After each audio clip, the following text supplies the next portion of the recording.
1-day difference. And the old gentleman was not infirm in the mind or anything like that, he just wasn't informed. And the land agent that had been to his door proposed this to him and said, you know, if you get this thing signed and started, we can get you your check within 90 days, it'll be yours. So he said, well, okay, and he took him to a local bank to have it notarized. And the notary asked the gentleman, he said, have you read this? No. He said, do you understand what's in it? He said, not really. And the notary said that I'm not going to sign it until you get some help, whether your family members or somebody else. The notary did their job that day. So they came back, and the landowner that was proposed at $500 that day at the mailbox found out that his next door neighbor, the same thing, right adjacent to him, had been offered $1,500. Now, I don't know why that's done, except that typically you buy as cheap as you can. They didn't do anything illegal. So I'm not pointing fingers at them and calling them crooks or anything else. If you know what the value of a product is that's sitting in my yard for sale, you don't come necessarily informing. You know what you're selling, it's worth $5,000 and you got a for sale sign of $500. You don't do that, do you? You don't go to a garage sale and talk somebody to sell it to you for more money it's advertised, do you? That's just not part of the process of bargaining. You want to get it as reasonable as you can. So these folk that are out there leasing right now, that's their effort, is to buy low, so that when the price goes up, they're making more money. We all do the same thing. So let's not demonize them. Let's understand what their motivations are. Let's bring them something that has value. Let's bring them a large acreage hold. One of the things that I saw interesting is there were several attorneys over, and our deal covers about 7 counties over there we have participation. The main county was Columbia, but we have a lot of acres in other counties. And some of the attorneys had assembled groups of their clients or neighbors and said, you know, I'll represent you if you give me a percentage of your signing bonus. And after some months of that, I got a phone call, and our first 35,000 acres was put together as a nucleus so that we could wrap a rope around it and say, this is going out for bid. And so we had a deadline to get signed in by December 15th. Yours is going to go out for bid. And I got called from some of the attorneys and said, we have our land we'd like to put in. Can we do that? And I assumed they were talking about their personal land, which they were to some degree, but then they said they had clients' land. And so we said, sure, bring them in.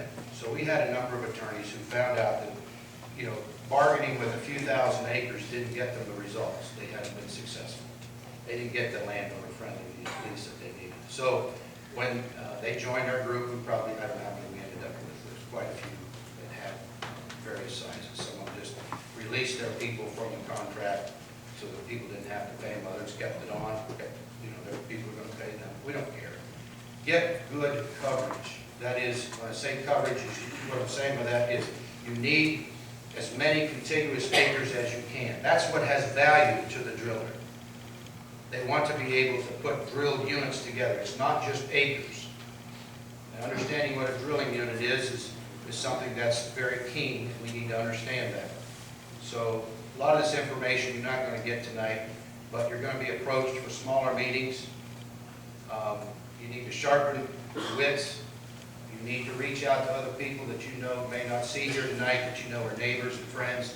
You need to work with them to bring them in, because you don't have value by yourself. It's only with the neighbors' help that you have. We get some calls from different people that are still wanting to lease land. The group that we have, I think we have 75,000 acres under lease right now. They're starting to do the title work on it. When the title work is done, then we'll start getting paid as soon as those people come through the courthouse process. We have on my desk back in the office I left this afternoon, there's probably around another 18,000 to 22,000 acres there that want to get in our group. If they'll be allowed to sign in, we had a couple of small groups that we put through after the signing of the lease. But I get calls, sometimes today, twice today, of other companies that have asked, you know, look, we'd like to get a chance at any acres that you have over there that don't get under the lease that you have. So there's a lot more interest out there. We had gone out and solicited over 3 dozen, I think it was 40-some companies that had the potential to develop land with this type of drilling. And we had positive response from about over 30, and then we ended up with about 12 serious to get to the bidding process. And we didn't pick out the bid that had the highest dollar. And part of that was because we didn't start early enough to get our drilling units organized. So we had a lot of folks that were spread out, smaller acreage holds. They were out there, they weren't part of anybody else that was in our group. And how do you give them representation? We had a lot bigger dollars offered to us if we would cut those people out. But we felt like they had participated early enough, we owed it to them to hang together. And even the people that would have received a lot bigger dollars agreed this is the way we started it, this is the way we're going to keep it. Other groups that I'm helping them to organize and get the foundations of a good neighborhood group together so that you can go in and negotiate a decent lease.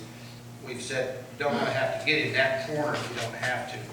Be able to split this up, take a segment here and a segment there, and maximize the value that you have for it. So we had to make some decisions, and it really wasn't the money that we are so interested in. I mean, that sure, the higher dollar, you're not going to take the lower dollar, but I would take a lower dollar and get a better lease. Don't get infatuated with the dollar on the signing bonus. You need to make sure you have a good lease. There are things that need to come out of those leases, that are stock leases, and every one of them is negotiable. And as we've looked at leases from all over the country and shared our lease and proposed to other places in other states, and said, well, that would never fly over here for some of the people that were showing us leases. Some of them are pretty poor, and they're still out there. And as long as they can get people to sign it, it's a deal. That's the marketplace. So what we're trying to do here in working with this Mohican Basin landowners group is create a market. For those of you who have storage issues, there's negotiating to be done first on those situations so that you have something to offer. How far, what it's going to take, nobody knows yet.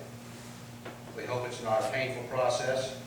We hope it's not a costly process, but there's no guarantees with it. I guarantee you one thing, if you don't get it resolved, if you aren't able to get an amended lease, you have the potential to suffer some harm. So make sure that you get involved in this group. It's got the best traction, it's got the most movement. And if you've got a neighborhood group that's going on someplace, I strongly encourage you to call one of the board members and come in and discuss with them what you're already thinking and bring your people in. It's very important that you get a unified effort.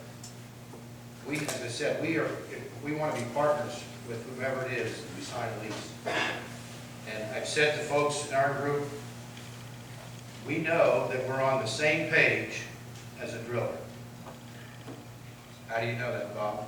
Because when I put in a drilling unit and they begin to drill, I don't want a dry hole. How many of you want a dry hole? I wouldn't mind a gusher. I wouldn't mind to have the bragging rights. Okay? So that tells me that I have a parallel interest with that guy who's going to develop it. For that company who's going to invest millions of dollars to get that product out of there, I don't want him to see me as a hindrance. I want him to see me as a benefit. On the same token, I don't want him to look at me as if I'm in the way. I'm just a landowner that's in his way. I want treated with respect. Some of you have owned land, some of you have separated minerals in other places, and you've kept that. How are you going to treat the landowner? Make a good deal for him too. Some people don't care. I was approached by a guy that had 10,000 acres, wanted to put them in our group. He said, I own the minerals on these. I don't care about what happens to these people. What he told me at the business, I don't know what you better care about your neighbor. The state doesn't care about you. You sign a lousy lease, ODNR doesn't go knock on the driller's door and say, oh, by the way, you signed a lousy lease, go back to Joe and have him fix it. Nobody defends your property but you, and the only instrument that you have to defend it is that lease. It's just as important, if not more important in some ways, than the deed that you have that describes what you're giving to them. So make sure that you get the best lease you can. And when you approach the aspect of negotiation, we have all kinds of suggestions made to us by groups, watchdog groups, set themselves up to watch this industry across the country, and they're telling us all kinds of things to put in there. One of those things I think needs to be pointed out here is township roads. Just put that in your lease. You can put that in your lease that you're going to have demand of the driller that he's going to take repair of the township roads. Well, first of all, it didn't make sense to me, so I went and asked attorneys who deal representing municipalities. I said, it was my assumption, right, that I have I'm taxed out to the center of the highway, but I don't own that road. It's been deeded off, it's been a right-of-way, an easement, or some granting clause that allows a government entity to operate on it, and I don't have a right to it. That's exactly right. Don't put that in your lease. You can put it in and a driller can sign it, you feel like you can flex your muscles, but it wouldn't make sense.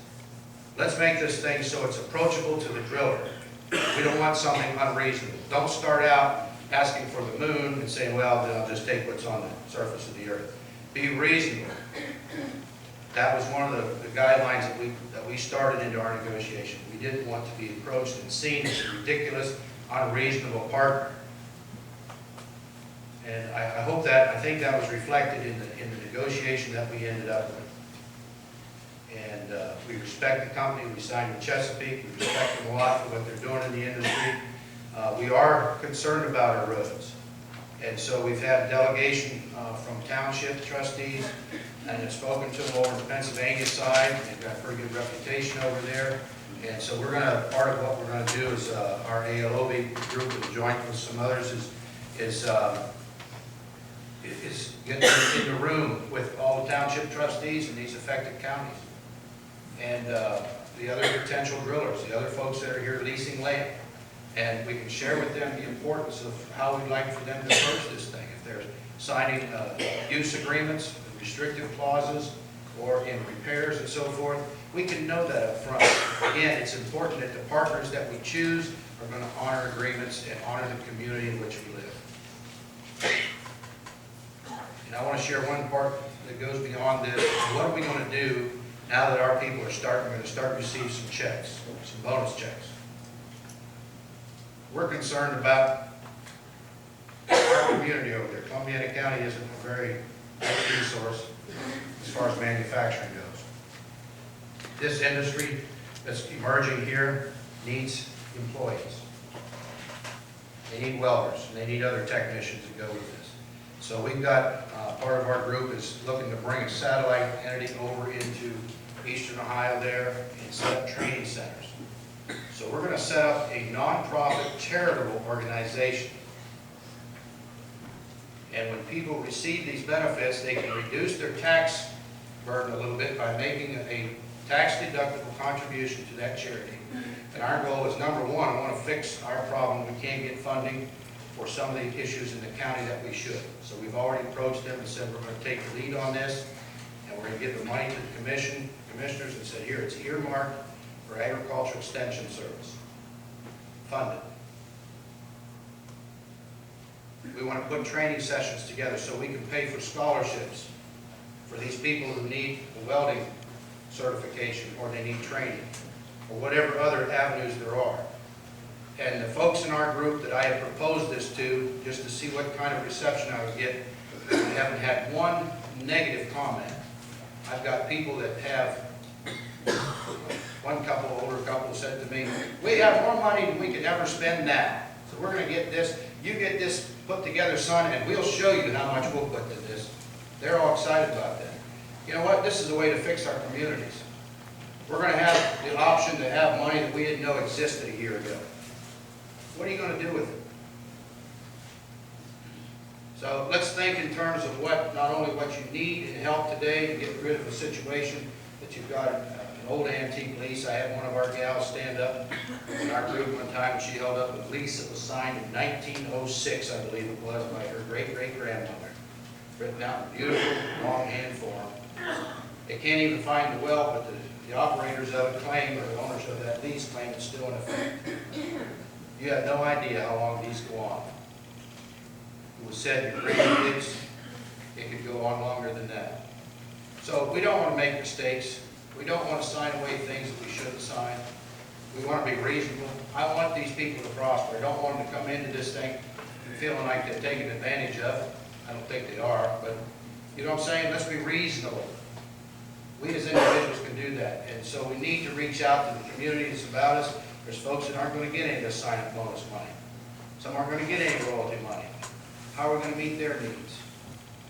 There's people in our county, the woman might have to make a decision, especially at today's prices, whether she's going to buy a gallon of gas or a gallon of milk. I'm concerned about those people. Our board was concerned about them. So it made a difference on how we looked at acres. It made the difference on who we signed with, on how we treat people. This is a moment of opportunity that you should benefit and make sure other people benefit from it as well. So I believe that if we go into it with that mindset, that we are assured of success. What does that mean? It means you get where you're comfortable. You don't go to bed like a lady told my wife on the phone, cried to her, the widow. She said, I've been hounded by these guys at the door, coming two at a time. And she said, I just can't deal with the stress. And she said, I've asked them, I don't want to sign. I've asked them not to bother me. And she said, they continually persist. And she said, last night they knocked on the door. And she said, I wanted to hide. I didn't want to go answer the door, but I didn't want to be rude. And she said, I knew that they knew that I was in the house. And she said, I went and opened the door. And she said, they started with, you know, you need to sign this. And so you give me all these reasons. And she said, I just found I just couldn't resist anymore. I wanted to get rid of them. She told my wife, and she said, so I signed the lease. And when she called her early that morning, and I heard the conversation from my wife's side of the phone, and she hung up, she explained, because it was very odd. She said, that woman said, I just spent the worst night of my life. Don't sign anything in a hurry. Make sure that you get good legal counsel. Make sure that you ask the person who's giving you counsel if they know anything about this technology. Attorneys don't run around with signs that says good attorney. Believe me, I know. So you need the benefit of a landowners group. And you'll make the life, I think you'll make the life of the driller or the leasing agent that's going to deal with you a little bit easier too, because he's going to know this one lease is what everybody's agreed to, and these are their terms. That's what I have to do, is share with you what we have started over there. We're working with other groups. Be reasonable. That's the whole thing. If you're reasonable, you can make the demands across the table that they be reasonable. So we fully expect for you people to be put in a good position over here. What's the value to these acres? Nobody knows. Anybody tells you they think it's going to be thus and so, it's a guess. But get in a good position so if they do have value, that you're not on the short end of this thing. Negotiating, as far as I'm concerned, is you may not know the total value, but you need to know what it is that you have for sale. You're the seller, not the buyer. Know what it is you have to sell. Two, be reasonable with the person that's across the table. Then be people that are honorable and stand on your word. I had people call me that wanted to get out of the lease. They had something hadn't been filled out correctly. They'd gone ahead and signed the lease on their own. Heard about our group, it didn't come in. That's okay, I'm not criticizing them for that. But they had one guy called me, he had 2 issues that had been added by the landsman for his benefit, for the landowner's benefit. And he said they forgot for me to initial it. And they said they have my check. And he said, I don't want to take the check till I change this lease. I said, what do you want to change about it? He said, well, they're really persistent that they want this thing initialed. And he called me 2 or 3 times. Finally, I said, read to me the clauses that they want you to initial. He read them off. I said, man, you need to sign those quick. You need to thank the landsman for putting them in there for you. I said, I wouldn't sign a lease unless those were in there. He said, yeah, but they want me to do this. I said, be a man. You agreed to take the money. You told me it was against the advice of somebody else if you shouldn't sign it. Be a man. You agreed to those terms, and you're just holding out because you wouldn't put your 2 initials by there. I said, you're not going to get any sympathy from this quarter. Do your work, do your homework ahead of it before you put your signature to it. Make sure you know what you're signing.